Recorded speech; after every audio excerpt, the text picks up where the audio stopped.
Hey guys, it's Shannon. Welcome back to another Quick Tip Tuesday. So today I'm going to give you a little demonstration on my Kreg Jig here, which is known as a pocket hole system.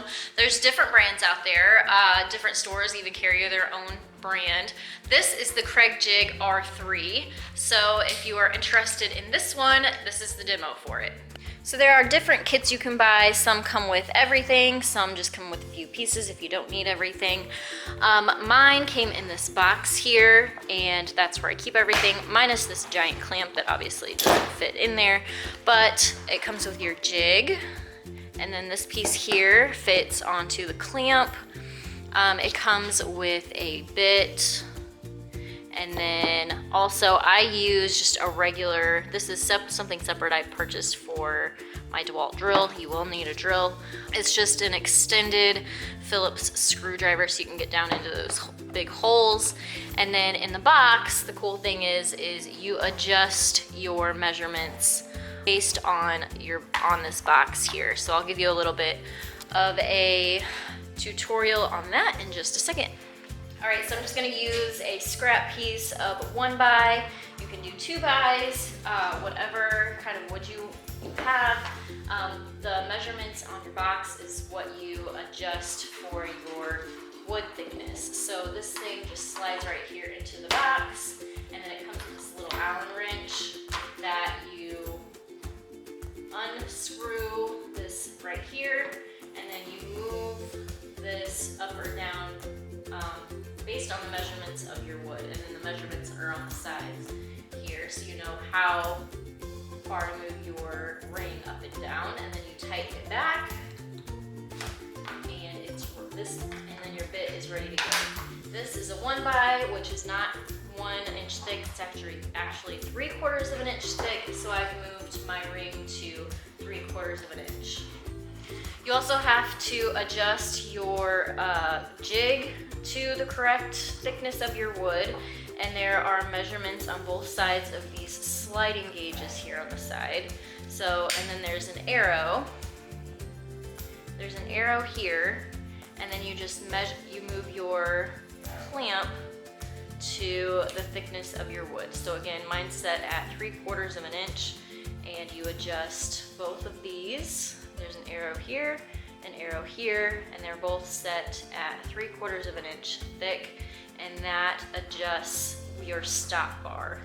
And then all you do is you add your clamp onto the jig, and this is the top, and then this part will go underneath your table where you clamp down. So to clamp it, you just add your wood to your table, and then you will adjust your stop bar in the back here to the edge of your wood, and then you just clamp your clamp down, and you can adjust your clamp thickness by the screw here on the edge, on the end. So you just clamp it down, and that sets up your jig on your wood. So I've just added my bit to my drill, and you insert your bit into those holes, and you kind of want to let the bit do the work instead of pushing so hard and using all of your muscle, because the bit will do most of the work for you.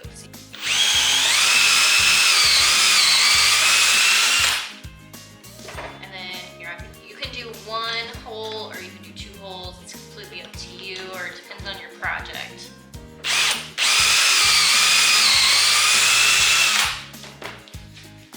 Once your holes are drilled, you can unclamp. Kind of get all of the sawdust out of your holes.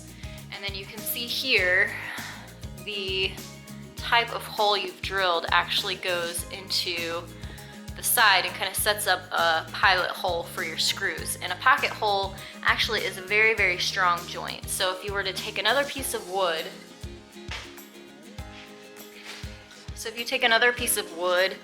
and butt it up here, those pocket holes will screw right into your other piece of wood and make a very strong joint for you right there. So now I want to show you how easy it is to actually add your screws to the pocket holes.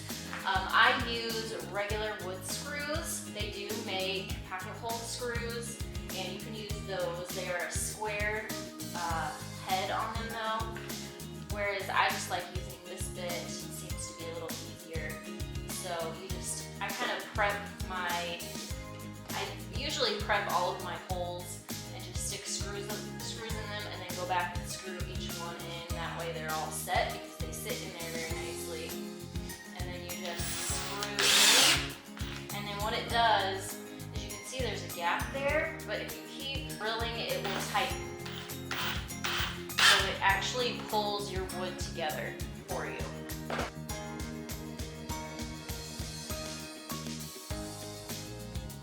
Here's a look at a few of the recent projects that I used the Kreg Jig to build. So if you'd like to see those videos, I will have those linked down in the description box below.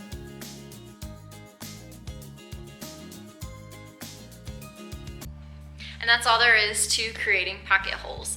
So I know that this probably sounded like a lot of steps, but I was going into detail and kind of taking my time so I could explain it all to you. But once you get going with this, this is really, really simple and a quick way to join your wood pieces together and create really nice, strong joints. I am not sponsored by Kreg Jig in any way. I just really do love this product. It's worked great for me. I've used it from the beginning. I have no complaints. I would love to upgrade at some point, but for now, this is working just fine. So thank you to those that asked me to demo this Kreg Jig for you. I hope that this has helped. If you guys have any other questions for me for an upcoming Quick Tip Tuesday, leave those in the comments below. Maybe I will feature you in an upcoming Quick Tip Tuesday series. Make sure to give this video a thumbs up. Thank you guys so much for watching. Hit the subscribe button, and I will see you next time. Bye, guys.